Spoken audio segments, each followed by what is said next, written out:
Hi, welcome back to Book Chats at Lonsdale Public Library. I don't know if you are aware of this, but October 1st is International Day for the Elderly. So it seemed like a good opportunity to talk about some of my favorite books with protagonists who are not young anymore. Um, and it's a wide variety of them. Some of them are very cranky, some of them are very sweet.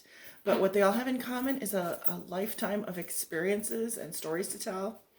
And I would encourage you, if you have parents who are aging, if you're lucky enough to have grandparents, write down their stories. Record them like this. We just have a cell phone camera recording this. But, take those stories down because you will appreciate them when they are gone.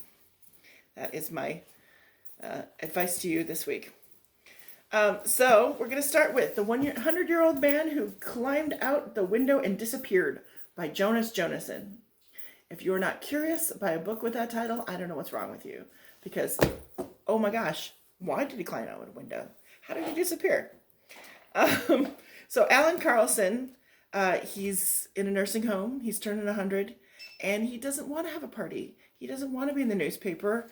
So he does, like the title says, he climbs out the window, gets onto a bus, and somehow manages to get involved in a series of increasingly improbable adventures involving stolen money and murder and international politics. And he's quite a character, Alan. He's kind of a rascal, but somehow you find yourself rooting for him anyway. So that's a fun book. And then I want to talk about a book that's been around a while, but in case you have missed it, or if it's been a long time since you read it, The Joy Luck Club by Amy Tan is a lovely book. It's about 4 sets of mothers and daughters. The mothers are all immigrants from China.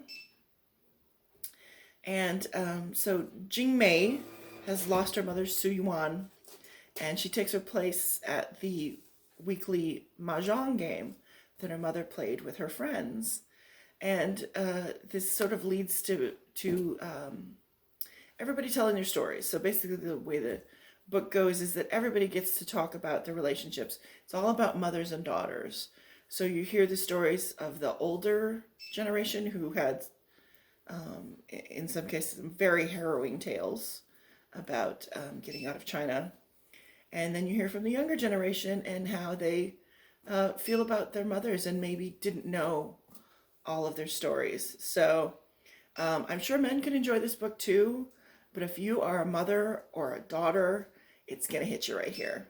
I am not ashamed to say that I cried reading this book. It is lovely. Okay, and then I want to talk about A Man Called Ove by Fredrik Backman. I listened to the book on CD, which is how I know that the proper pronunciation is Ove. Those wacky sweets. And the funny thing is, this was one of the first books I thought of when I started thinking about this category. So I was shocked when I picked up the book to look at it again. And when the story starts, Ove is only 59. But he's such a curmudgeon that I decided to keep him in anyway. Although 59, not that old.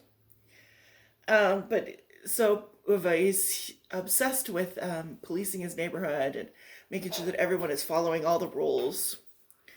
And he's a very sad man. He's lost his job of many years. He's lost his beloved wife. And so he decides to give up. He decides to off himself. But it just so happens that a young family moves in next door. And really sort of seemingly against his will, he starts to get involved in their lives. And then he starts to get to know his neighbors in a different way. And you can see him over the course of this book just sort of come back to life and get interested in the world again. So it's touching. It's not quite as emotional as Joy Luck Club, but it is an excellent book. Very life affirming. I have not read his other books, although I'm going to. But I have heard good things about Britt Marie Was Here and My Grandmother Asked Me to Tell You She's Sorry. So if you enjoy Man Called Ove, you might want to try those ones as well. And then one more I'm going to talk about, Prayers for Sale by Sandra Dallas. And this is another, it's another touching tale about Henny Comfort. The year is 1936, and Henny is 86 years old. She lives in a rugged mining town, and her daughter has been trying to convince her to move in with the daughter in a slightly more civilized way, move out of her little log cabin.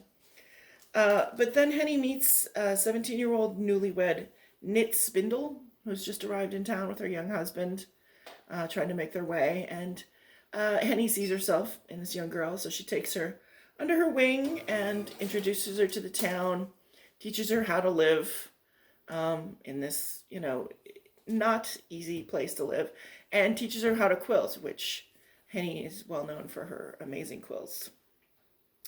And sort of as she gets to know Knit, we get to know Henny, and she tells us her story. And like her quilts, it's made up of some parts of joy and some parts of anguish, but it produces something that's ultimately very beautiful.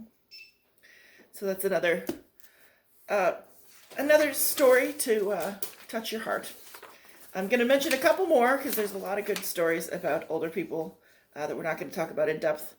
Water for Elephants by Sarah Gruen. A Redbird Christmas by Fanny Flagg. That's another feel-good story. The Little Old Lady Who Broke All the Rules by Katarina Engelman Sundberg. The Scandinavians have written some good ones about older people. The Unlikely Pilgrimage of Harold Fry by Rachel Joyce. Olive Kitteridge and its recent sequel, Olive Again by Elizabeth Strout. And I can't talk about older people without talking about my very favorite of all time, Miss Marple, and the wonderful Agatha Christie mysteries that she stars in. All right, well, I hope that this has given you some ideas about what to read next. Thank you, and we'll see you again next week.